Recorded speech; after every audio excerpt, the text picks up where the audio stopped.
The night my father's boat died, the sky didn't scream. It whispered. A whisper in the form of a slow, deliberate snap, the final mooring line of the Perseverance giving out as the storm rolled in. But the sea hadn't taken her. Not really, she was executed. I didn't understand it fully until I watched the security footage. But by then, it was already too late. What kind of person cuts the line of a boat they didn't build, didn't bleed for, didn't inherit as their last connection to someone they loved? I didn't expect to find that answer in a waterfront suburb policed by roses and HOA fines. But I did. Blue Harbor was beautiful like a lie printed on glossy paper. And Constance Blackwell, its queen, made sure it stayed that way. On the night Perseverance died, she stood still in the rain, a shadow in a black coat, watching the waves swallow the legacy she couldn't control. And that's when I knew. She thought she'd silence me. Instead, she'd handed me the loudest truth of all. I arrived in Blue Harbor 2 weeks earlier with everything I owned shoved into a battered pickup truck that coughed up exhaustion like it was part of the engine. I'd never planned on returning, but my father died 3 months prior, and the house, his house, now legally mine, was sitting alone on the edge of the bay. As I drove through the community gates, I felt eyes, not metaphorical ones, real eyes, watching through trimmed hedges and behind curtain folds, judging, measuring. A man like me didn't fit the color scheme. I pulled into the driveway and stepped out onto land that felt less like inheritance and more like an ambush. She was already there, Constance, not by accident. Her timing was never accidental. Arms crossed, lips drawn into a thread-thin line that looked surgically precise. She said nothing. Her silence was sculpted, practiced, perfected. That woman could launch a war with a blink. Across the fence, a voice broke the chill. "Welcome to Blue Harbor, Olivia Martinez." Mid-30s, cautious eyes, in a voice like warm sand. She leaned over and lowered her tone. "Your dad and I were friendly." Fair warning, Constance runs this place like it's her personal kingdom. He stood up to her once. Nearly cost her the presidency. She's never let it go. I nodded, not surprised. My father had a habit of poking at thrones. What I didn't know was how much that habit had cost him or how high the interest would be for me. That first day, as I unpacked dusty boxes and touched the walls that still smelled faintly of my dad's cologne, I found a drawer in his study that wouldn't open with any normal key. Took me half an hour to pick it with a rusted fishing hook. Inside, a thick manila folder and a note in his scrawl. "Not enough evidence yet. Keep going." I didn't know what to make of it then, but I didn't throw it away. The next morning, she arrived with a man built like a refrigerator and about as expressive, Howard Reynolds, head of community security. She handed me a folder, 37 HOA violations, each more absurd than the last. A mailbox 2 shades too blue, a lawn 1 inch too wild, a boat my father's Perseverance deemed aesthetic pollution, total fines. $15,000, due immediately. I didn't argue. I didn't ask for time. I just went inside, came back with an envelope filled with my father's last savings, and handed it to her. I saw it then, confusion flickering in her eyes. She was prepared for defiance, maybe a little begging. What she wasn't prepared for was quiet compliance. I said nothing, just stared back until she had to blink first. "Not everyone belongs in Blue Harbor," she muttered before turning. Howard lingered a moment longer, scanning my face like he was memorizing it for later. I memorized his too. That night, I stood on the deck of the Perseverance. Her wood creaked beneath my boots, her ropes groaned like old bones. She had survived 15 hurricanes, a lightning strike, and a drunken neighbor once crashing a jet ski into her bow. She had scars. She also had stories. My father named her Perseverance not for poetry, but because she was born from pain. Took him 15 years to save for her, 15 years of working 2 shifts at the marina, missing dinners, grinding through his body just to give us a place where we could float above it all. When cancer took him, I promised myself I'd protect what he left behind. That promise rang louder now, surrounded by people who wanted me out before I'd even unpacked a toaster. That night, the power went out. No warning. I walked outside and there was Howard, flashlight in hand, standing next to the breaker box with a smirk. Just a safety check. He said, I didn't reply. Just looked at him long enough for him to feel it. The next morning, I installed cameras, Discreet, waterproof, night vision. I mounted one under the eaves, another on the dock, and 3 on the boat. When Olivia asked why I wasn't more upset, I placed my father's old pocket watch on the deck. It had never worked right, but he never fixed it. Sometimes, I told her, the greatest enemy of those in power is the patience of the oppressed. She stared at me like I'd said something dangerous. Over the next week, I became the background noise of Blue Harbor. Always polite, always quiet, filing maintenance requests, getting approvals, repainting, mowing. I did everything by the book. I made sure of it. Meanwhile, I started listening.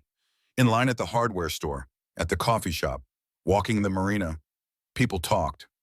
They always do. Whispers about families driven out by fines, deals made in whispers, houses bought for pennies and flipped to preferred buyers. My father wasn't her first target. He was just the first one who left behind a witness. One night, I reviewed my camera footage.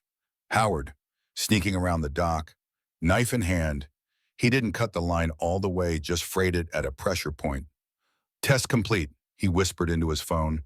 It'll snap in a storm. I watched that clip 7 times. Then I sat on the deck of the Perseverance, not scared, not angry, focused. My father used to say, "Don't bark when you can bite later." I was starting to understand what he meant. I went through his folder, maps, names, meeting times, dates, council approvals, financial statements that didn't add up. I added my own files to it, the video, the photos, a list of violations she'd filed against me that mysteriously didn't apply to her allies. A picture began to form, not a feud, a system. The night before the storm hit, the bay was so still it looked like glass. I reinforced the mooring lines, all of them, especially the one Howard had touched. I didn't repair it. I replaced it, but I left the old one in place, connected to a dummy cleat, just in case she came back for seconds. Turns out, she did. The storm came roaring just after midnight. My phone buzzed. Motion alert on the dock. I watched from my window as the feed lit up. Constance, raincoat, knife. She looked around like a ghost looking for a witness, then crouched beside the rope. She began sawing, slowly, carefully, methodically. Not her first time. I didn't stop her, because some traps only spring if you let the prey walk right in. And she walked in, soaked in pride and entitlement, slating her own future one strand at a time. I pressed record and waited, because sometimes silence isn't surrender. It's the start of a very long scream. The morning after the storm, Blue Harbor looked clean, almost refreshed, like nothing had happened. That's how this place worked. Even destruction had to be polished, made presentable, buried under landscaping and a perfectly worded HOA memo. But I knew better. I stood at the shoreline, staring at what was left of the Perseverance. She had run aground half a mile down the bay, shattered against the rocks like someone had aimed her there. And maybe someone had. The bow was split, the wheelhouse crushed in, and a tangle of rope and seaweed clung to what remained of her stern like desperate fingers trying to hold on to the past. But even as my chest tightened, even as the salt burned in my throat, I didn't cry. Not yet. Because what mattered most wasn't the wreckage itself, it was what it represented. A woman had tried to erase my father's name from this harbor, and all she'd done was carve his initials deeper into my resolve. I didn't go to the police that morning. I went home, pulled the hard drives from the security cameras, opened the editing software, and began assembling the evidence. Multiple angles, clear facial ID, timestamps. Constance Blackwell, HOA president, intentionally destroying private property. But I didn't just want a vandalism charge. That would be too small, too convenient. No, I wanted to expose the entire organism. And Constance wasn't the whole beast. She was just the head. What I needed was the spine, the nervous system, the blood vessels of her operation, and I knew exactly where to start. That afternoon, I went to see Franklin, the retired man she'd humiliated at the HOA meeting, the one with the trembling hands and a voice like fading paper. I hadn't forgotten how quickly she'd shut him down when he dared question the legality of her new dock rules. I knocked once. He opened the door slowly, then blinked in surprise when he saw me. "She broke your boat," he said quietly. I nodded. He stepped aside. We talked for over an hour. He told me about secret votes passed without quorum, about resident complaints that never made it into official minutes, about a landscaping fund that was drained 3 years in a row, but no new plants ever appeared. He poured black coffee and regret in equal measure. And by the time I left, he'd given me a folder of notes he'd kept, but never dared to act on. I should have done something sooner, he said. We all should have. I didn't blame him. That's how fear works. It settles in your bones, tells you silence is safer. But silence only works for the powerful. It was time the rest of us made some noise. That night I couldn't sleep. I kept hearing the cracking sound of the mooring line giving way. Over and over. It wasn't just rope. It was history. It was memory. And now it was evidence. But evidence means nothing if no one sees it. So the next day I went to Olivia. We met at a diner 15 minutes outside the HOA boundary. Neutral ground. She slid into the booth, scanned the room, then fixed her eyes on me. You're not backing down, she said. Not as a question. Not even close. I answered, handing her a tablet with the footage. Her mouth tightened. Jesus, she whispered. Then she looked up. What's your next move? I leaned back. We build a case. Real one, layer by layer. Not just about the boat, about everything. Olivia became my ally, quiet but relentless. She pulled HOA newsletters, board emails, even a list of every contractor hired in the last 5 years. A pattern emerged. Nearly all of them were tied, directly or through shell corporations, to Constance's late husband's development firm, landscaping, security, dock maintenance, even pest control. All roads led back to her family's pocketbook. It wasn't just about aesthetics or community pride. It was about laundering HOA funds through friendly vendors while punishing anyone who resisted. And the worst part, most residents had no idea their dues were feeding that machine, but some did. And they started coming forward slowly, cautiously, like survivors checking if the coast was clear.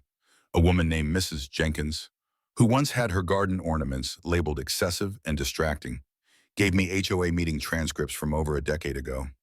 They showed that Constance had rewritten aesthetic guidelines to specifically ban designs that didn't match her taste. A former HOA treasurer fired midterm handed me old balance sheets and quietly pointed out how administrative fees ballooned anytime Constance's personal credit cards were nearing their limits.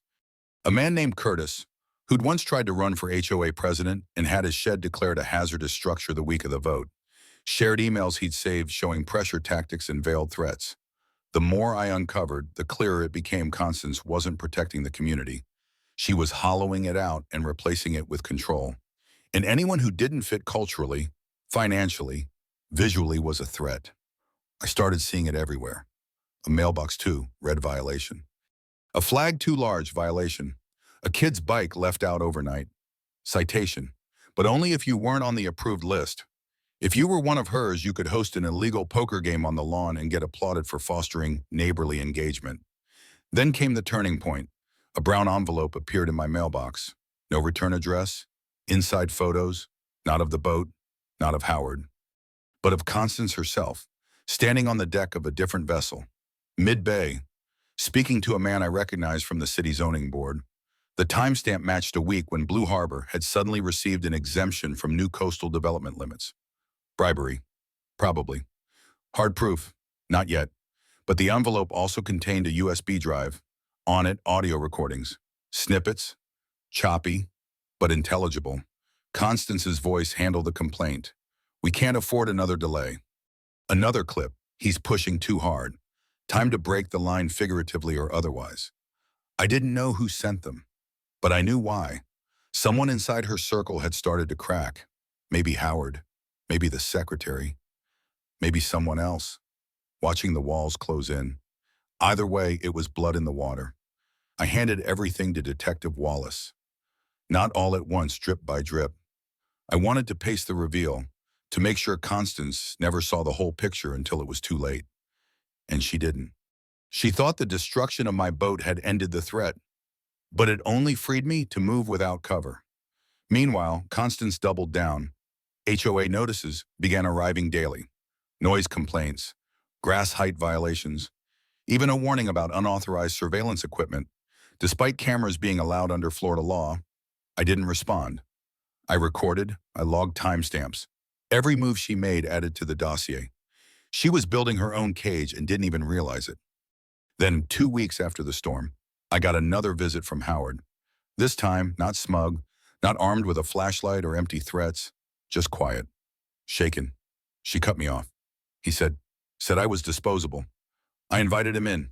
He talked for 2 hours, told me about her private safe, her list of problem homeowners, her system for scrubbing violations from Allies records. He even described the night she first proposed cutting my boat's line not as revenge, but as symbolic deterrence. His words. I asked why he was telling me this now. He looked down, because I think she's planning something worse. And if I disappear, someone needs to know. I gave him a burner phone and told him to stay low. That night, I added his testimony to the encrypted archive I'd been building. I also set up a dead man's switch if I didn't enter a password every 24 hours. The whole case would auto-send to the FBI and every local media outlet on a preset list. I wasn't being paranoid. I was being prepared. And deep down, I think even Howard knew it. I slept with a hammer beside my bed that night. Not out of fear, but because war, even when waged in silence, requires weapons. The next morning, I walked the edge of the dock. I looked down at the water that had once held my father's dreams and my own sense of home. Then I looked up toward the hilltop where Constance's house stood. Still pristine, still smug, still unaware, but not for long, because some storms don't arrive with thunder. They arrive with evidence and patience. And when they hit, they don't just break boats, they break empires. The first time I realized Constance was afraid wasn't when she cut the line. It wasn't when I caught her on camera or when I heard her voice on those secret recordings. It was the moment she stopped pretending she wasn't watching me. Her eyes didn't scan anymore. They stared, calculated, tense, because until then, I had been a nuisance and outsider. But now I had become a variable she couldn't control. The morning after Howard's confession, I watched her from my front porch as she stood across the street, talking to two men in suits who didn't belong to this town. They didn't smile, they didn't shake hands. They handed her something, and she folded it into her leather portfolio like a general accepting a battle map. That's when I knew she wasn't planning to defend her throne. She was planning a counterattack. I didn't wait to be hit. I moved first. I visited every neighbor who had once whispered support but never stood up. I knocked on doors with a notebook in hand and the patience of someone who knew the war wouldn't be won with fire, but with records. Mrs. Hines showed me photos of her accessibility ramp, the one Constance had labeled a visual disruption. Mr. and Ms. Patel told me about the spice garden they were forced to destroy after a complaint about pungent odors incompatible with coastal aesthetics. A single mother at the far end of the block cried when she handed me copies of letters Constance had sent anonymously, threatening to report her to child services for letting her kids play too loudly. One by one, the silent victims came forward. Their stories weren't just petty, they were strategic. Constance didn't punish violations. She engineered them. Mold infestations caused by redirected sprinklers. Fence paint tampered with before inspections. Sidewalk chalk scrubbed off before she accused parents of defacement. It wasn't paranoia, it was infrastructure. She had built an empire of control disguised as neighborhood pride. I logged every story, every file. I built a digital map linking each act of harassment with a date, a property, and a financial outcome. Most of them had sold their homes shortly after their encounters.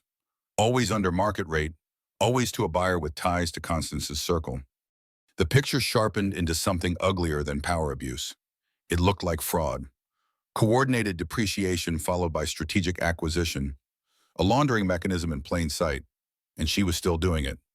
I found out from Olivia that 3 families were in the process of leaving one after their permit for home repairs was rejected 6 times. Another after receiving 10 violations in a single week. And the third, an elderly couple whose driveway was deemed a safety hazard despite being resurfaced. The year before Constance wasn't retreating, she was accelerating. I took all of this to Wallace. We met in his car outside a boatyard on the edge of the next county. He reviewed the files in silence, flipping through names, violations, timestamps, patterns.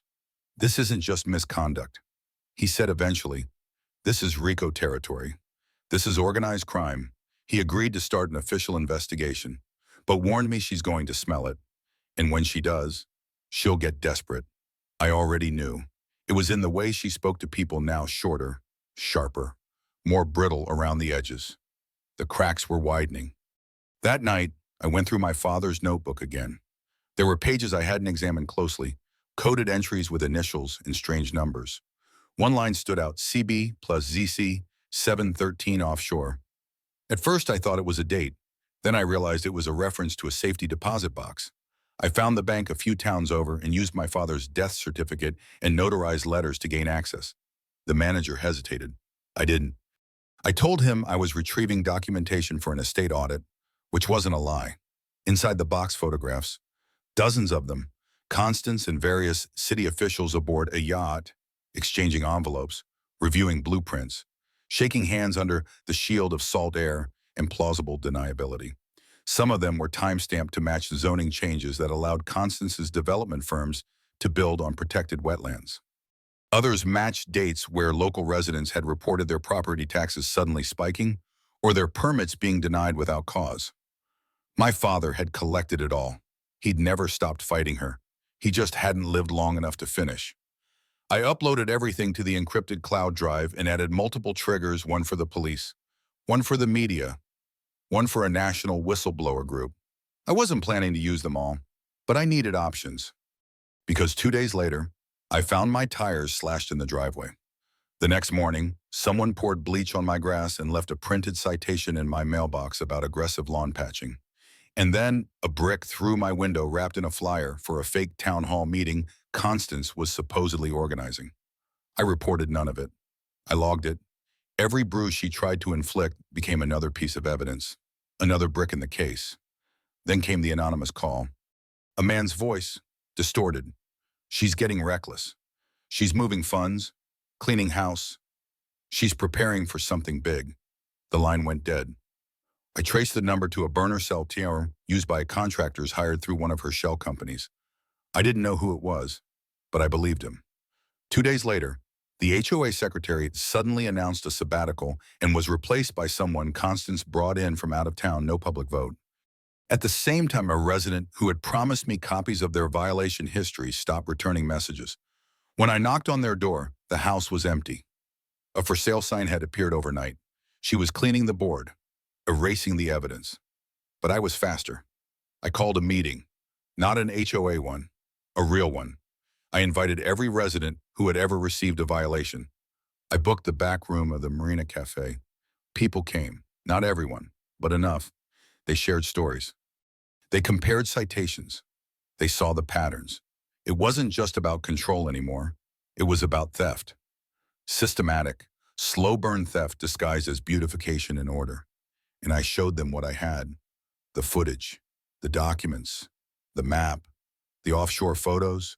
They didn't all trust me, but they believed what they saw. One woman, whose husband had lost his job after refusing to approve a zoning exception, stood up and asked, "Why hasn't anyone done anything?" I looked at her.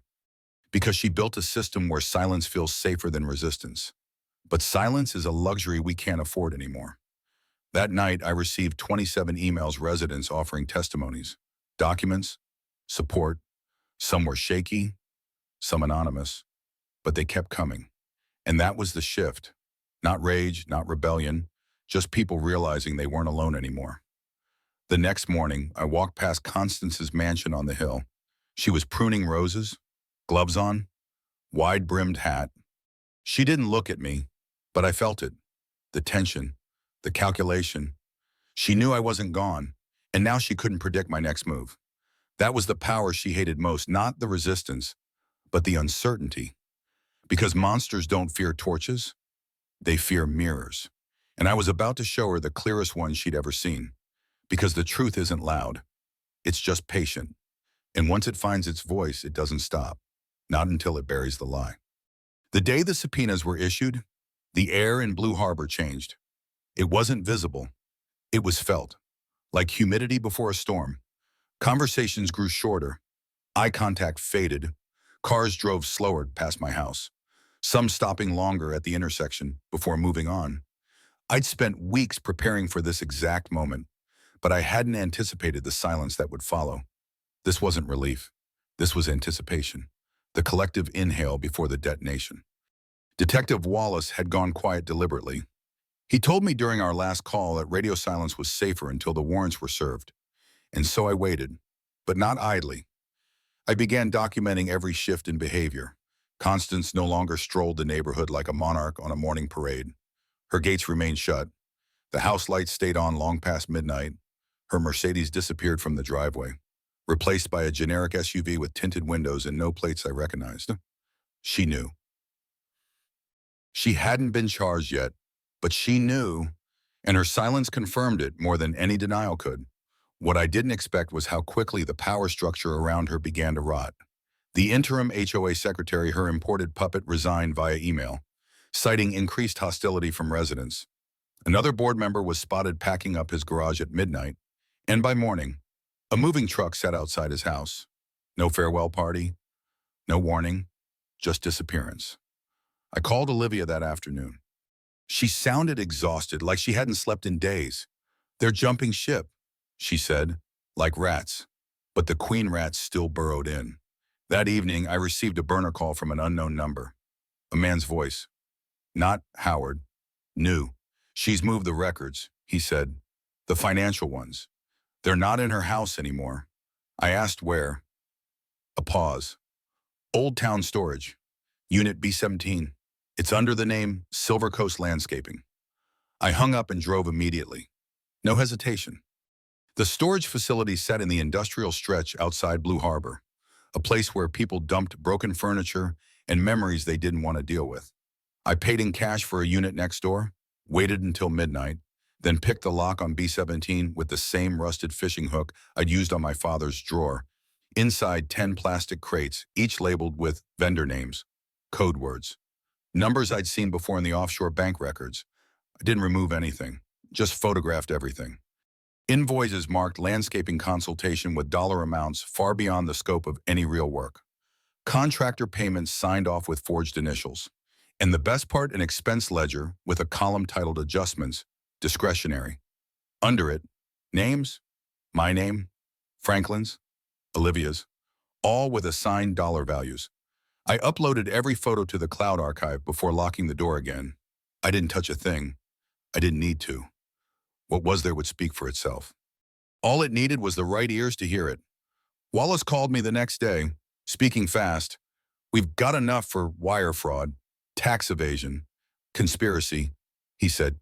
"This is bigger than HOA abuse. We're talking financial racketeering." Then he paused. "We'll need testimony. From you. And Olivia. If she's still in..." I didn't hesitate. "Tell me when and where." He sounded relieved, and for the first time, nervous.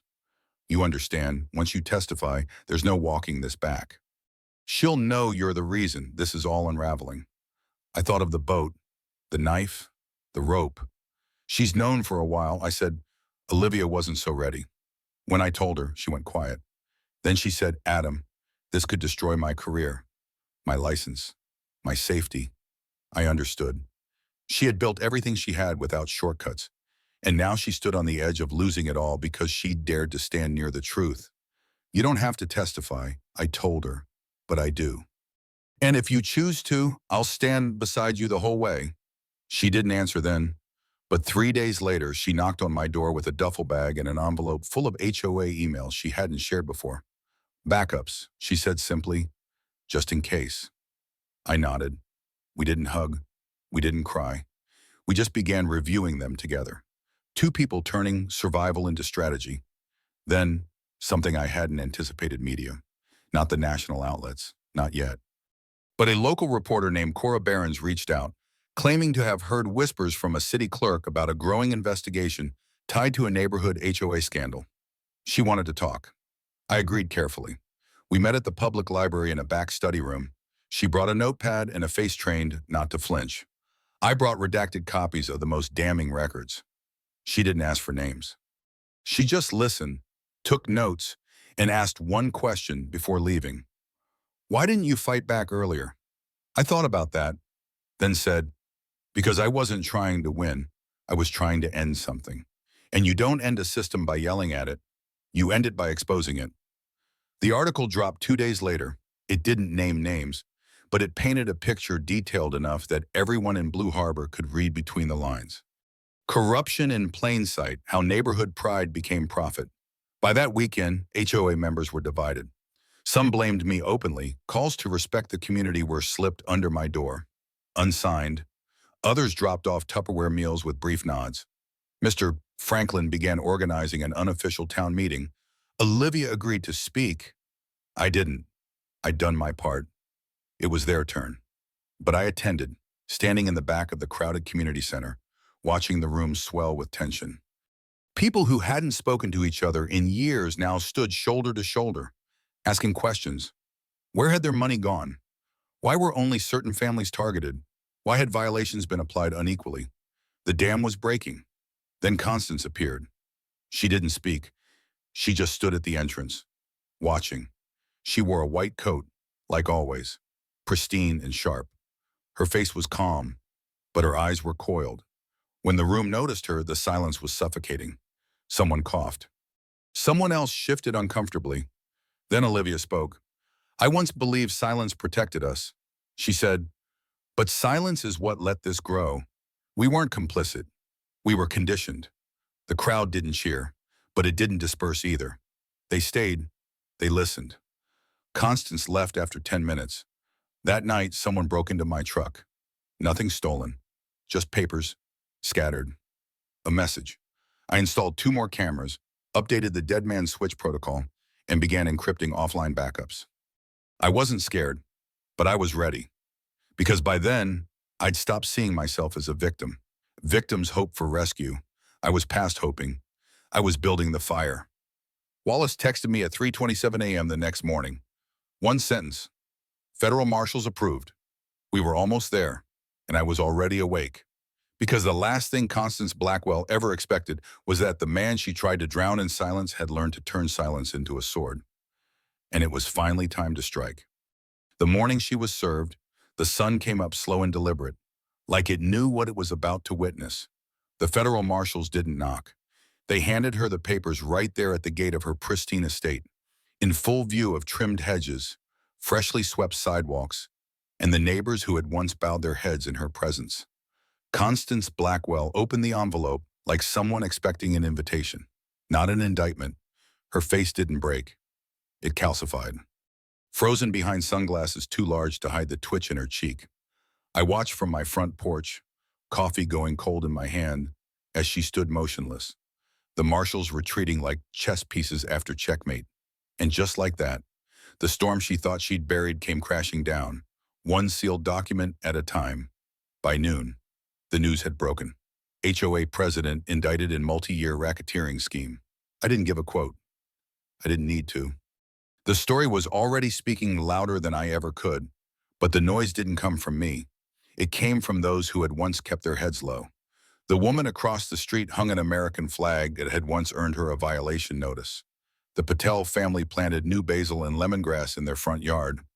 Mr. Franklin left a folding chair on his lawn just to see what would happen. Nothing did, because the empire had fallen, and the guards had left the gates. But the fall wasn't clean. Constance still had claws, and desperation makes people dangerous. That same night, she cornered me in the HOA mailroom. Her voice had dropped its faux elegance. It was raw now, serrated. You could have taken the payout, she hissed. You think justice makes you holy. It makes you a target. I didn't argue. I just looked at her, lifted my phone slowly, and pressed record. She froze, mid-threat, the color draining from her face. She turned and walked out, but the words were saved. Another piece of evidence for the mountain she had built with her own hands. That week, journalists began showing up, not just local, but national. Blue Harbor became a headline, a picture-perfect suburb now rebranded as ground zero for suburban corruption.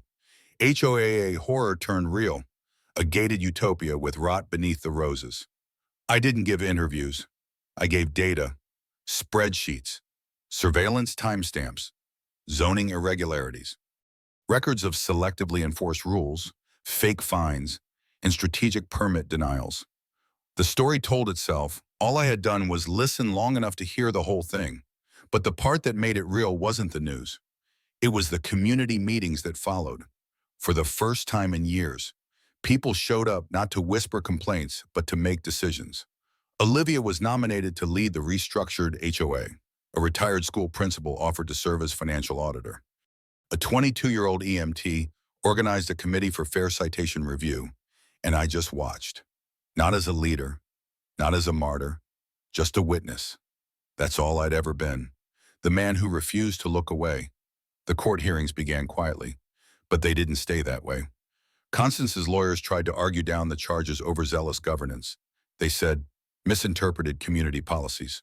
But then came the documents, the shell companies, the bank transfers, the surveillance footage of her sabotaging the Perseverance, the offshore meetings, the audio recordings, the tax discrepancies, the false citations tied directly to forced home sales. The pattern wasn't subtle, it was surgical. She hadn't just enforced rules, she'd weaponized them. And when the judge read the list of charges, racketeering, wire fraud, conspiracy to defraud homeowners, malicious destruction of property, it wasn't justice that felt loud. It was the silence in the room. Thick, heavy, reverent. When they asked me to testify, I didn't bring a speech. I brought my father's old pocket watch and placed it on the witness stand beside the mic. It didn't tick anymore. It hadn't in years, but it had always kept time in its own way. I told them about the night she cut the line, about the cameras, about the stories I'd gathered, the neighbors I'd met, the invisible walls that had kept people afraid. But I kept it short, because the story wasn't about me, it never had been. It was about what happens when control becomes currency and silence becomes tax. I finished by saying, she destroyed my boat.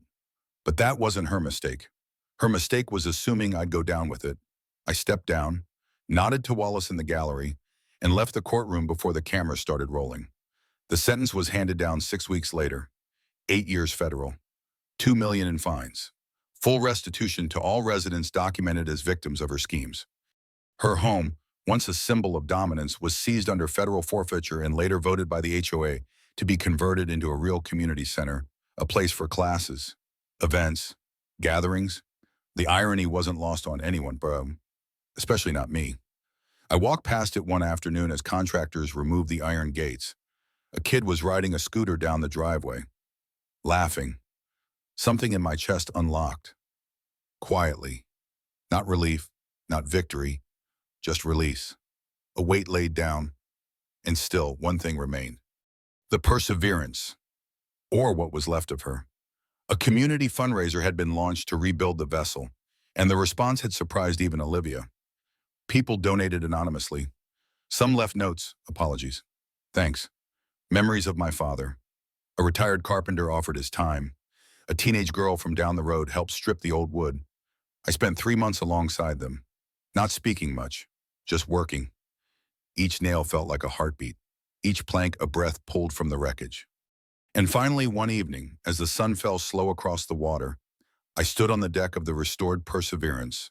Alone, I placed the pocket watch on the rail, let it catch the dying light, and for the first time in a long time, I let my breath go all the way to the bottom of my lungs.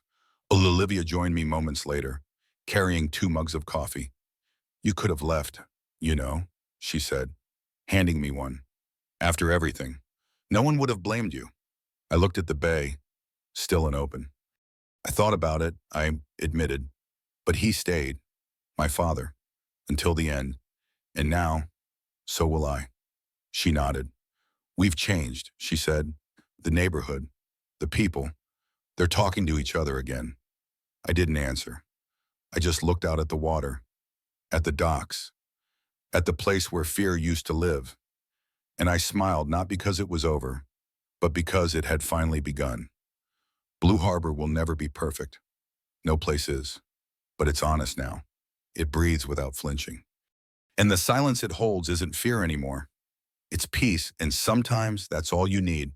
Not applause, not a parade, just a boat rebuilt, a harbor healed, and the quiet certainty that justice, when patient enough, always finds its way home.